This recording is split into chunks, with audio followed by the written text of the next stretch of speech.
Can you describe your morning routine without stopping to think? Now, let's learn the English that textbooks don't teach you.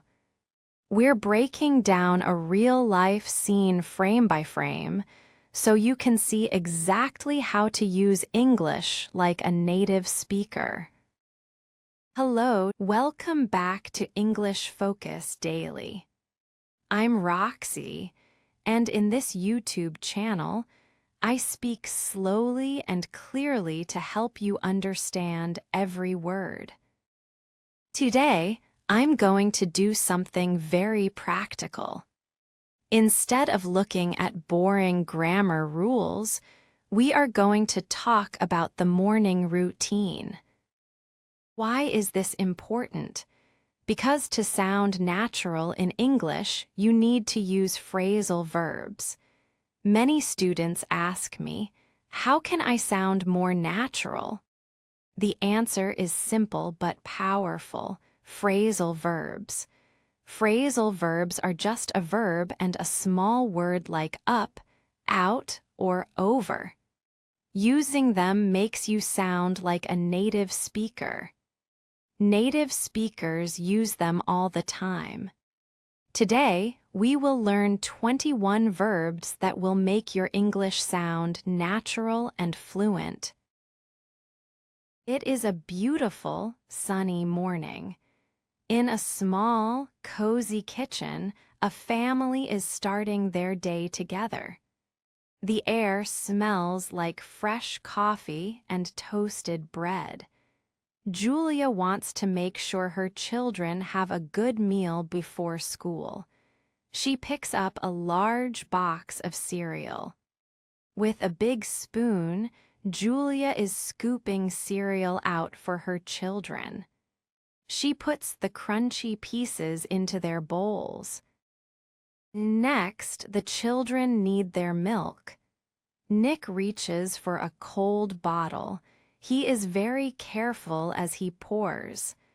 Nick is pouring out the milk into his mug.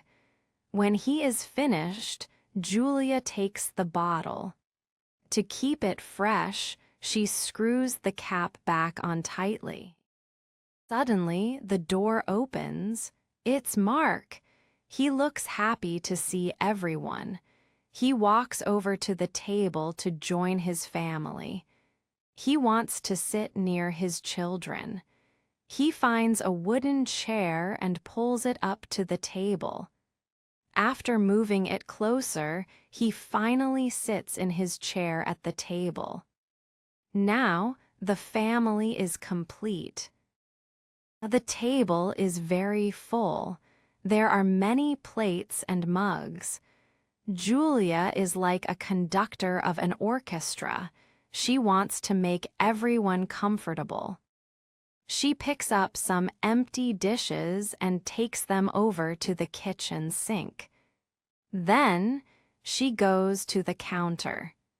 She takes a plate of fruit over to the table. She is moving the container over to make even more space for the kids. The children are busy too.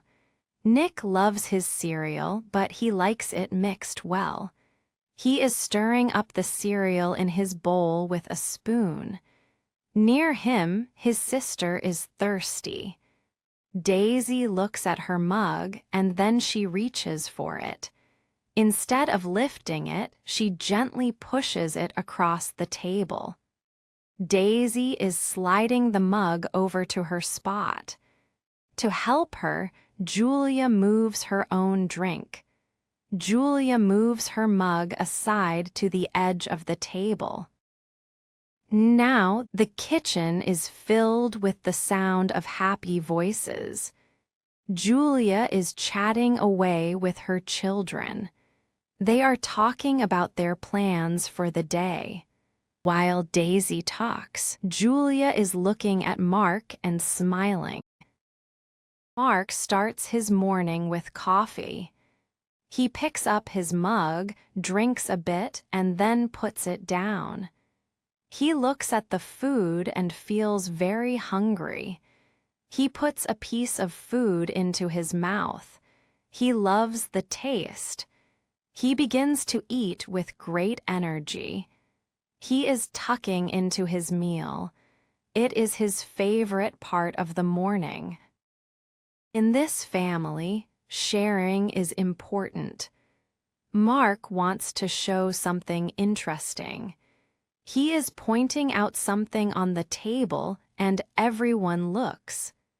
Nick is also being very helpful.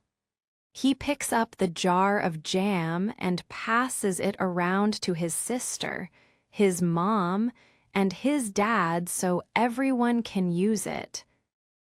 At the end of the meal, Mark notices the daughter's mug is empty. He takes the milk once more. He is filling up her mug with milk. The family is now ready for the day. They have full stomachs and happy hearts. And that is the story of their morning breakfast.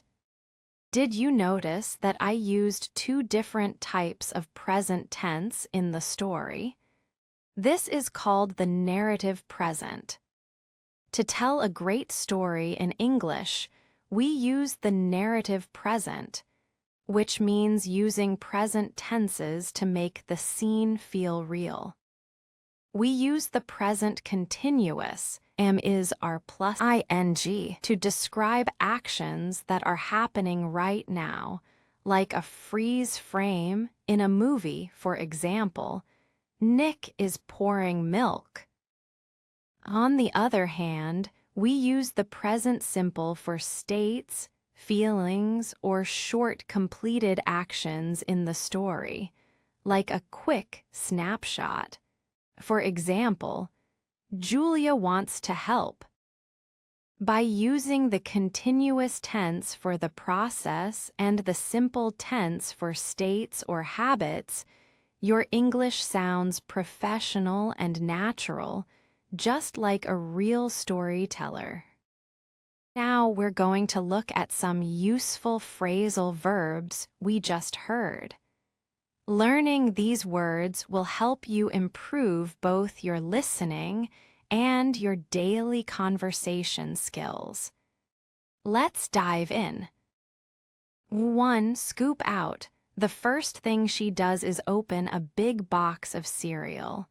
She doesn't just take the cereal. Julia is scooping cereal out for her children. Why do we say scoop out? Because the box is deep. Think about ice cream. You use a big spoon to get it. That is a scoop.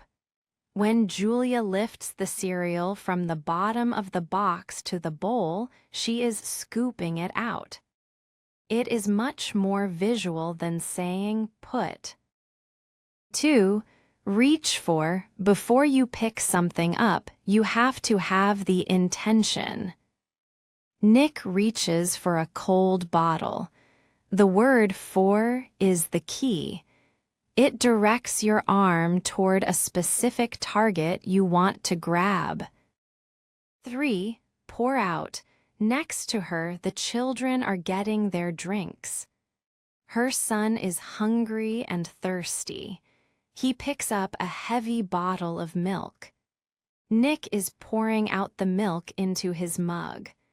We use pour out for any liquid, water, juice, or coffee. If you have a jug or a bottle and you let the liquid flow into a glass, you are pouring it out. It is the go-to verb for emptying a liquid. 4. Screw back. After Nick finishes with the milk, Julia takes the bottle. She doesn't just close the bottle. She screws the cap back on tightly. This is a very specific mechanical action. Think about the movement of your hand. You are twisting it, right? Screw back tells the listener that there is a twisting motion. It means you are putting the lid back to its original, secure position so the milk stays fresh. 5. Walk over. Mark enters the room. He sees his wife and kids. He doesn't just walk. He walks over to the table to join his family. The word over is very important here. It tells us he is crossing the space of the kitchen to reach the table. If you are in your office and you go to talk to a friend at another desk, you walk over to them. 6. Pull up. Now he is at the table, but he needs a seat. He finds a chair that is away from the table. Mark is pulling up a chair. This phrasal verb describes the effort of moving the chair closer so you can actually use it. You pull it up to the table. 7. Sit in. Once the chair is ready, he sits. But let's be specific. He finally sits in his chair at the table. What is the difference between sit down and sit in? Sit down is the movement, your body going from standing to sitting. But sit in describes your final position. You are now inside the space of the chair. 8. Take over. She picks up some empty dishes and takes them over to the kitchen sink. She takes a plate of fruit over to the table. In this part, take over means carrying something from one place to another place. Julia moves away from the table and then comes back. This is why we use over. It shows movement across the room. 9. Move over. Sometimes you just need a little bit of space. She is moving the container over. Move over is for small, localized movements. If a bowl is in your way, you move it over by a few centimeters. 10. Stir up. Nick wants to mix his breakfast. He is stirring up the cereal in his bowl with a spoon. You don't just mix it. You stir it up to make sure the milk and cereal are perfectly combined. 11. Slide over. This is one of my favorite verbs because it describes physics. Daisy is sliding the mug over. She doesn't pick up the mug. She pushes it along the smooth surface of the table. It is a low-effort movement. It adds a texture to your English that move does not have. 12. Move aside. When you want to clear the main area entirely, you use this. Julia moves her mug aside to the edge of the table. Aside means to the side. She is taking the mug out of the main action area so she has room for her food. 13. Chat away. While they eat, they talk. Julia is chatting away with her children. Chat away is special. It describes a long, easy, and friendly conversation. It is a sign of a happy family. 14. Look at. Communication is not just speaking. Julia is looking at Mark. She is directing her attention to him, probably listening to what he says. 15. Pick up, and 16. Put down. This is a high-frequency pair. Mark is picking up his mug, and then he is putting down his mug. Mastering these two makes you sound much more fluent because we use them constantly. 17. Put into. At the same time, we see the simple action. Mark puts a piece of food into his mouth. You need both the enthusiastic tuck into, and the simple mechanical put into. 18. Tuck into. Mark is very hungry. He is tucking into his meal. This is a brilliant phrase. It means to start eating with great enthusiasm and gusto. It shows he is enjoying his food very much. 19. Point out. Mark wants the family to see something. He is pointing out something on the table. He is managing their attention by using his finger to show them an object. 20. Pass around. Pass around means to give something to each person in a group, one by one. It is commonly used at a dining table when you share food or a jar with everyone. For example, Nick picks up the jar of jam and passes it around to his sister, his mother, and his father. 21. Fill up. Mark wants to help his daughter. He is filling up her mug with milk. Fill up implies completion.